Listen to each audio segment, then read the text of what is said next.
হয়, আজি আমি আহি উপস্থিত হৈছোঁ নগাঁও জিলাৰ বৰমাইভেটি মাদ্ৰাছাত আৰু এইখন মাদ্ৰাছাতে আজি সম্পন্ন কৰা হৈছে সম্পূৰ্ণ বুখাৰী খতম।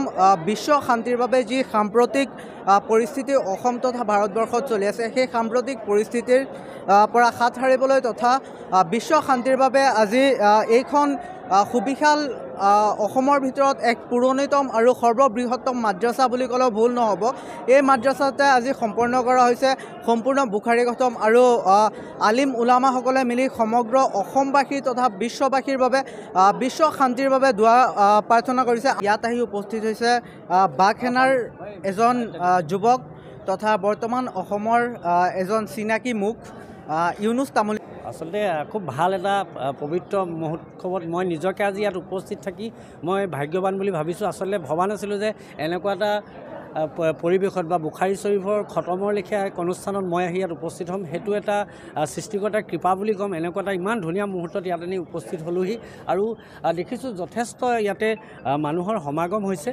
আৰু ইয়াত এইটো কাৰণে সমাগম হৈছে যে বৰ্তমান যিটো পৰিৱেশ, যিটো পৰিস্থিতি বৰ্তমান ভাৰতখনৰ যাতে গোটেই বিশ্বতে শান্তিময় এক পৰিৱেশ বিৰাজ কৰক, তাৰে উদ্দেশ্যে যি বুখাৰী শ্বৰীফ খতম কৰা হৈছিল। আৰু আমি আশা কৰিছোঁ যাতে এই বুখাৰী শ্বৰীফৰ যি খতম যি কাৰণে কৰা হৈছিল যাতে সেই কাৰণ সফল হওক আৰু গোটেই বিশ্বত এই বুখাৰী শ্বৰীফৰ খতমৰ জৰিয়তে বিশ্বত শান্তি অৱতীৰ্ণ হওক। হয়, এয়া আছিলে ইউনুছ তামুলীৰ মন্তব্য। হয়, মোৰ লগত ইয়াৰ আৰু এজন স্থানীয় যুৱক আছে, তেখেতৰ পৰা এই মাদ্ৰাছাখনৰ বিষয়ে অলপ তথ্য ল'বলৈ চেষ্টা কৰিম। চাওক, আজি যদি উত্তৰ পূব ভাৰতত যদি কোৱা হয় বৰমাইভেটি মাদ্ৰাছা ক'লে উত্তৰ পূব ভাৰতত প্ৰায় সকলো মানুহেই চিনি পায় আৰু যিটো ভাৰতৰ ইংৰাজৰ সময়ৰ পৰাই এইটো মাদ্ৰাছা আছে, ইষ্ট ইণ্ডিয়া কোম্পানীৰ সময়ৰ পৰাই এইটো মাদ্ৰাছা স্থাপন হোৱা। তো এই মাদ্ৰাছাৰ ঐতিহ্যও বহুত।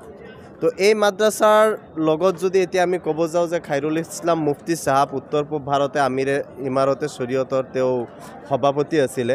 তো তেনেকৈ আমি যদি ক'ব যাওঁ এই মাদ্ৰাছাৰ লগত জড়িত বহুত আলিম ওলামা আছিলে আৰু এই মাদ্ৰাছাৰ পৰাই বহু লোকে কিন্তু স্বাধীনতা সংগ্ৰামত যোগদান কৰিছিল, কিন্তু সেইটো কথা হয়তো বা বহুতেই নাজানে।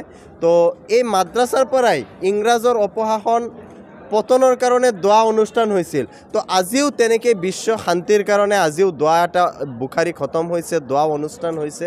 তো আমি আশা কৰিছোঁ হয়তোবা ওপৰৱালা আল্লাহৰ কৃপাত যদি আল্লাহ ইচ্ছা কৰে হয়তোবা অসমত যিটো অশান্তিময় পৰিস্থিতি বিৰাজমান কৰি আছে, চৰকাৰী পক্ষই হওক বা কোনোবা দুষ্কৃতিকাৰীয়েই হওক, তেওঁলোকৰ যিবোৰ অপকৰ্ম বা অপচিন্তা অসমখনক বা ভাৰতবৰ্ষখনক অশান্ত কৰাৰ, তো সেই চিন্তাবোৰ যাতে তেওঁলোকৰ মনৰ পৰা ওপৰৱালাই দূৰ কৰি দিয়ে আৰু তেওঁলোকৰ চিন্তাধাৰা সেই নেগেটিভ চিন্তাধাৰাটোক যাতে পজিটিভ চিন্তাধাৰাত পৰিণত কৰি ভাৰতবৰ্ষখনক সুস্থ সবল কৰিব পাৰে, তাৰ কাৰণে আমি দোৱা কৰিছোঁ।